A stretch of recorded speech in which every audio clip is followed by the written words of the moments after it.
Alright, peace to you, man. How are you? For today's video, I gotta keep it a little bit low because my wife is actually sleeping. So, right now, I just got a wind of inspiration and I felt like making a video for you guys, and she's sleeping, so I don't want to disturb her. So, I gotta keep it a little bit lower. But today, I want to talk about just something that an idea that I've been seconding for a while, and it's so true. And really, it's an idea found in the Quran, it's an idea found in the Bible. It is the truth, and that is how powerful ideology is. The entire focus and corpus of the Quran is to try to, well, not try to, because God can change the ideology of whoever He wills, but the purpose of it is to show people the true ideology, the true belief, because ideology is so powerful. Not what you claim to believe, not what you go to the mosque for on a Friday, not what you go to church for on a Sunday, and then you live your life like a profligate for the rest of the week. What you actually believe, there's a very, very strong and powerful effect that has throughout in every area of your life. So, I, I'm specifically going to quote you here, Jay Dyer, the Orthodox Christian philosopher. He said something that really struck home with me, and I see the truth of this more and more every day. And this shows to me my belief that philosophy and ideology and belief is the most powerful force in man's life. What you believe literally defines who you are and how you live your life. This idea that I've had, and which is in the Quran, that this is in fact the truth, is how he said this, and it's such an excellent analysis, and I'm gonna kind of expand on it further. He said that he gives the example of contemporary and modern quote unquote art. So with modern art, you have this kind of this like you can see the degeneracy of the society within the art forms that it portrays and that it shows. Like the he says that what you'll see with modern art is this like lack of symmetry and composure and structure and genre. Everything is just like open to all interpretations or whatever. It's like the philosophy of relativism applied in art. There's no structure, there's no form, there's no genre, there's no harmony and symmetry. And he says this, and it's so true. That really struck me when he said that the loss of there being an idea of harmony and symmetry and order and genre and all those things, the loss of these dynamics within art is connected to the loss of a coherent worldview. And wow, what an amazing statement. That is so true. And I'm going to show you something that I've noticed in the past while, which is directly connected to what Jay has said there. And it's specifically regarding the world of fashion. I've noticed, like, at first, you think it's coincidence. You just see one thing, but then you see store after store after store. You see this particular trend. Fashion is moving towards a certain area that it reflects this kind of what we're dealing with right now in the modern world. We're dealing with a loss of boundaries, pure relativism, critical theory. Everything is being questioned. The foundations of a reality are being questioned at the core. So, by the way, sorry if it looks like I'm struggling. I'm trying to keep my laptop with one hand while recording with the other. But, like, now everything that was deemed immoral and wrong and unquestionably false is now suddenly perhaps true, perhaps okay, perhaps morally acceptable. Homosexuality, bestiality, polyamory, and I'm not talking about polygyny, because polygyny is fine, the Quran allows for it, but these kinds of open concept relationships, as it were, where multiple people are just dealing with multiple people on a very loose basis. Two men can now be with each other and it's okay. Men and women are equal. This destruction of all the boundaries and all the rules and the structures that have been really instituted by God, and this confusing of everything, this relativism. It's all relativism, and you see it in the art world and in the fashion world, which I would say is a subset of the art world. And right now I'm actually screen recording. I want to go through what I believe are like the common fast fashion stores, because I've seen this over and over. And like, let me know if you've noticed this as well. It's really weird. Like, there's certain things that I've noticed, certain key uh, aesthetics that they're trying to hit, which it like it's a reflection of the philosophy that dominates today. This relativistic, modernistic, deconstructionist, just pure savagery and degeneracy. So I'll start right now. So first store that comes to my mind that people shop at very often, very common, is H&M. Let's take a look. Let's see the looks that they're trying to promote. So just go with my country. Where's Canada? Find it. There it is. All right. So I can move myself over. My phone is covering my screen.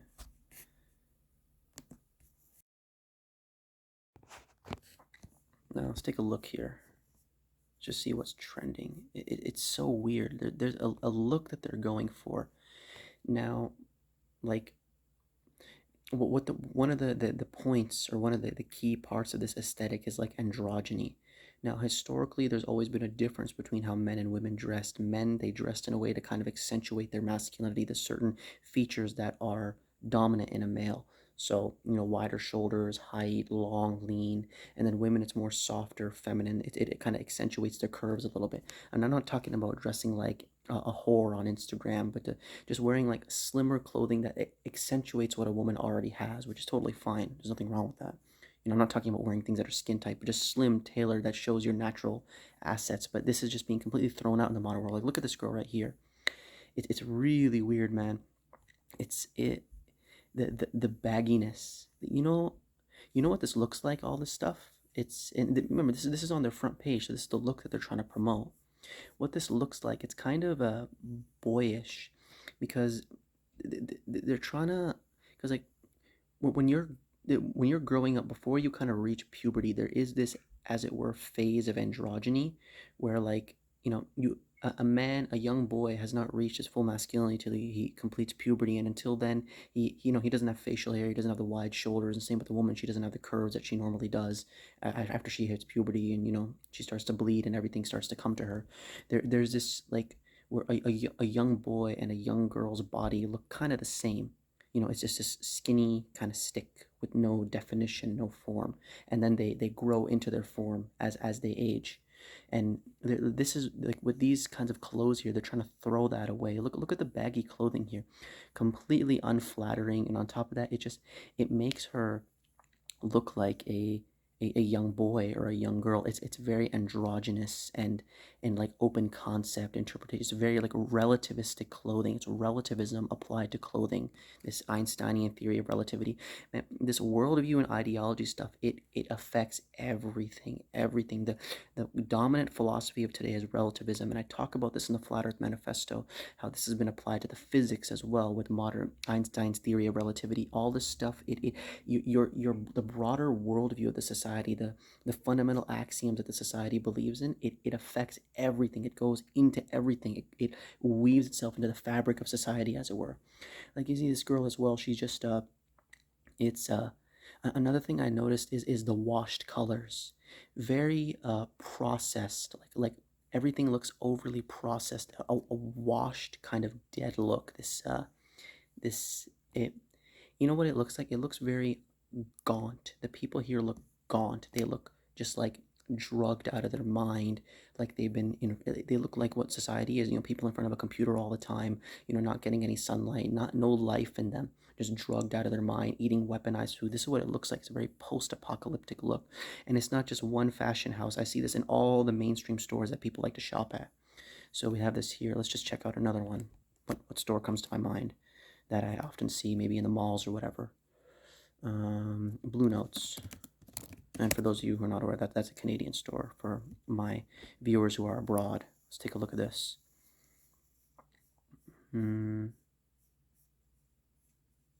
Yeah, the same kind of thing. You notice, you see this guy right here? It's this washed kind of pink, baggy. On top of that, you see that the baggy jeans. It's this very androgynous look. Her body looks almost like a young boy or a young girl. You see right here as well. It's just there's a specific look that they're going for. You see that? Again, it's this washed color, baggy. It's androgynous, very strange looking. It's like overly processed. It's like post-apocalyptic look. Also, we see the incorporation of, you see, look at the colors this guy's wearing. It makes him look like soft and weak, like this kind of this sensitive e-boy type of thing. And you notice this as well with the mainstream kind of pushing of anime. Now, I'm not racking on you. I'm not attacking you if you watch anime. I watched anime when I was a kid. I love that stuff, like Naruto, Bleach, One Piece, Yu Yu Hakusho, Hunter x Hunter. I watched all that stuff and I loved it, man. But since I kind of watched it at the time where it was not cool to be a watcher of anime, but now it's totally been pushed into the mainstream. All the fast fashion brands, they're showing these anime inspired clothing, with Naruto and Sasuke and Ichigo and all these characters on the shirts. And anime has always had this weird love. For those of you who watch, you know what I'm talking about. Anime has always had this weird love affair with androgyny, this kind of middle-ish thing. The main heroes, they would often have a feminine look. They would be portrayed, the main characters, the males. They would have female voice actors. You would have these androgynous characters where you didn't know if they were male or female. Anime has had this love affair with androgyny, and now that it's being pushed in the mainstream, I see what's going on. I don't think it's a coincidence that this is starting to become cool and acceptable and popular to like anime, because it is degenerate. Once again, not attacking if you watched it. I watched that stuff as a kid. I don't watch it now, but I used to. But I can see what that was all about. Uh, what other stores are out there? Forever 21. Let's see. Again, the same kind of thing. This boyish body. You see, like tell me if you guys have noticed this or if it's just me. It's the wash colors, the baggy, and also let me see if I can find like a good example of what I'm talking about. And I do apologize in advance. A lot of these women, they are dressed immodestly, but I kind of have to show this in order to make my point. But like, post-processed, drugged out, relativistic, no structure, no form, no harmony, no genre. Male and female, masculine and feminine. This dichotomy, this dialectical relation. This is genre, and this should be represented in how we dress. And it's not hard. Like, men just wear things that look good, that look masculine, that fit you, that look well. Women wear long dresses, things that also fit you. Just it's always been this way with how people dress, but now we're starting to lose this. All the boundaries are being torn down. Let's see, like you can see with this girl right here. Another thing this does, this is a very like mourning kind of look, a very dead look. Like the aesthetic that wearing all these kind of baggy trash bag looking clothing, it's not uplifting. Let me see if I can find a man wearing it, because the girls wear it a lot as well. Let's go to the men's section.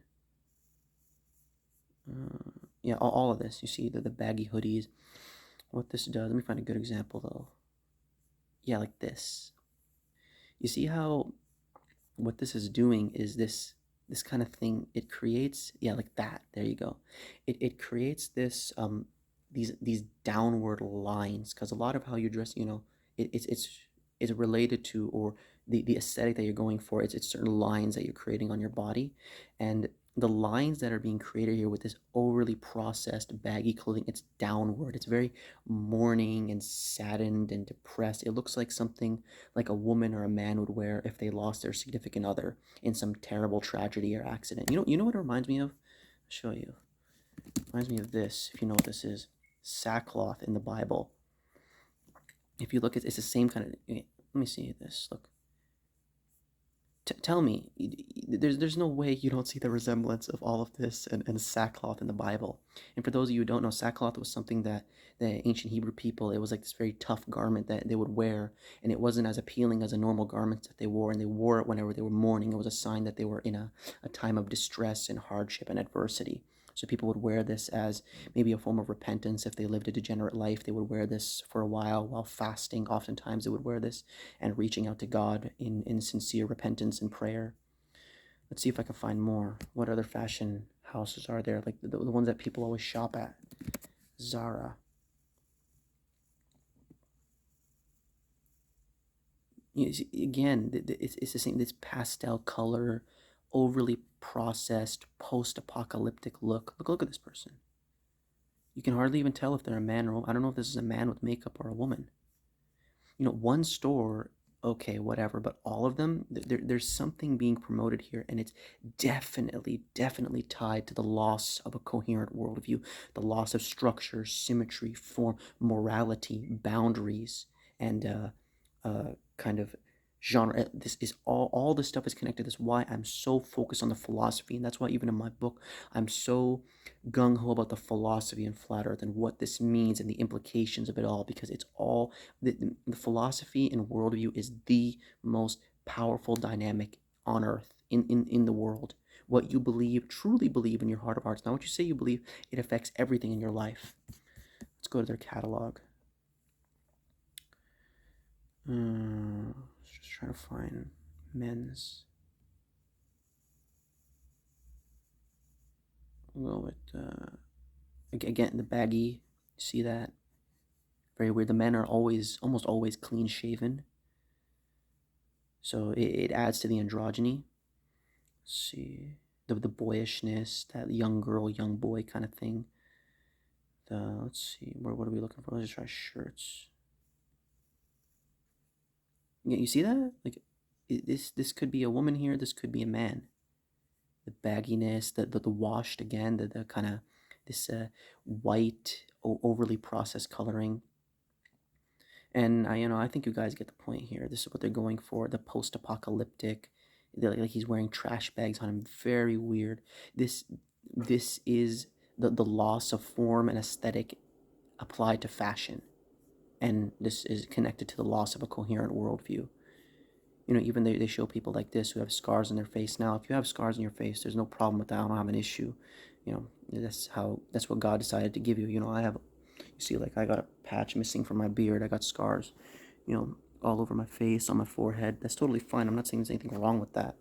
I'm just, what they're doing is they're taking these unique features and kind of fetishizing them. Another thing I've noticed is the tooth gap that they try to fetishize. It's really strange, this kind of thing that they're going for. Well, look at what this dude is wearing. And one more example I'll give you is the Kanye West Yeezy fashion, because this guy has a large influence on the world of fashion and music in general. Yeezy clothing. You see this? It's like everybody who's coming out of here, they look like drones being churned out of this factory, overly processed, drugged out of their mind, just eating all this disgusting food. They look dazed, and that's the society we live in right now. For those of you who are around my age, you're in your 20s, your 30s, you know exactly what I'm talking about. You've seen this. People look dazed. They look gaunt. They look like their spirit has just been, like they've been put into the spin cycle, and their spirit has just been completely cauterized. It's really weird. And the same kind of thing, that boyish body, baggy, washed, overly processed. You guys get the idea of what I'm trying to relay. But thought I'd make this, I thought it was going to be a quick video, but I went into quite an in-depth analysis just talking about this. And let me know if you've noticed this as well, because this is something I've definitely seen all around. There's a push towards this, the anime and this post-apocalyptic androgynous kind of dressing. It's actually creepy and highly unappealing. I don't like looking at it. I notice it when, every now and then my wife and I will go to the mall, not to buy anything, but just because man likes to be around other people, even if they're wearing masks and you can't see their face. You like to be around other people. You like to see the society around you. We'll just go out for an outing, walk around the mall. We've noticed this, these key features that they're trying to promote in the world of fashion, which is a subset of the world of art. And I'm extrapolating that into the broader society and what that really means. But anyways, men, that's really all I have to say on the matter. I hope this talk was a blessing. And yeah, peace to you. Remember, deceit abounds, so keep your eyes wide open. Peace out. Assalamu alaikum, men. My name is Walid Naeem, and I have dedicated my entire life towards spreading the truth about the words of God. And I don't know about you, but personally, I have grown sick and tired of all these mainstream religions, and specifically the mosques, which have utterly failed us. I'm fed up with them placing the words of man, specifically their fabricated hadiths, at a higher authority than God's holy scriptures, their lack of knowledge about conspiracy facts and realpolitik, and their complete ignorance of the true nature of our earth.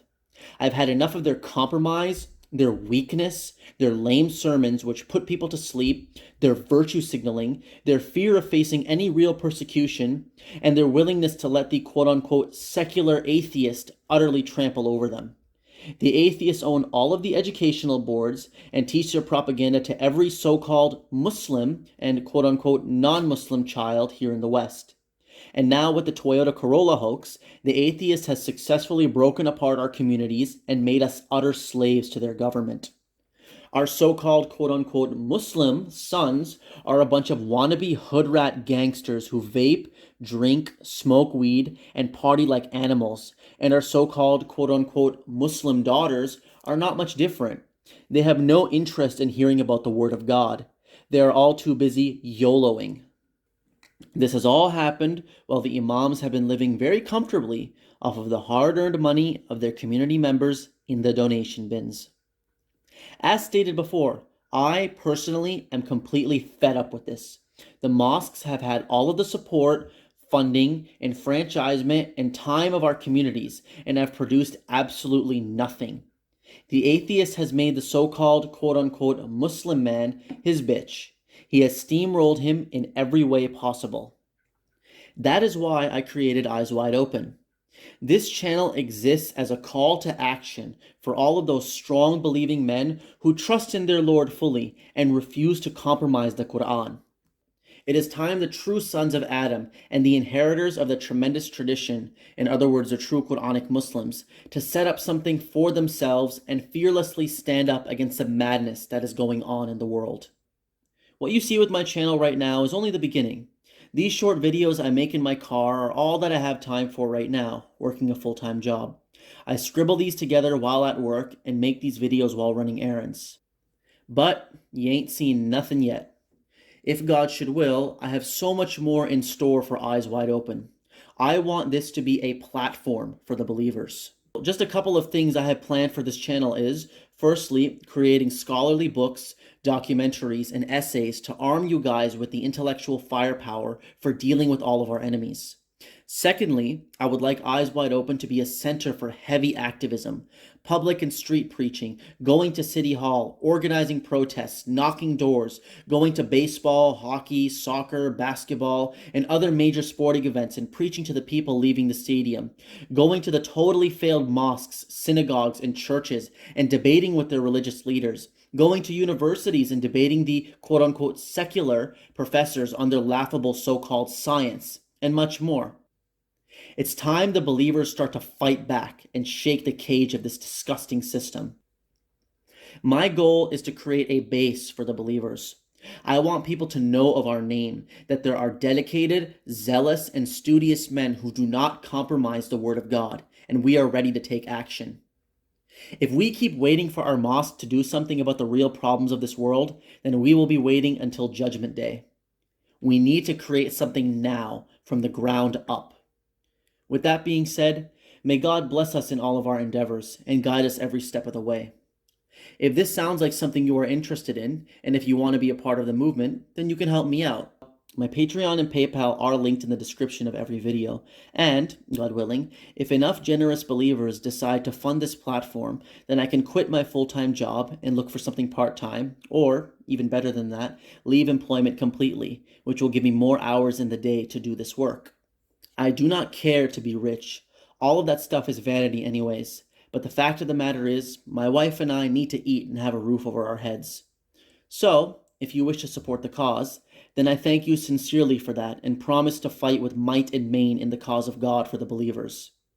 If you are not able to, hey, then I totally understand. Find somebody else who needs that money and give it to them. Give it out of fear of your Lord and in dread of that great and terrible day, which is coming to all of us. For all of the believers out there, the brothers and sisters who follow hard upon the truth, all I can say is much love to each and every one of you. May God reward you in this life and the hereafter. Praise goes to God alone. Assalamu alaikum, everybody. Peace.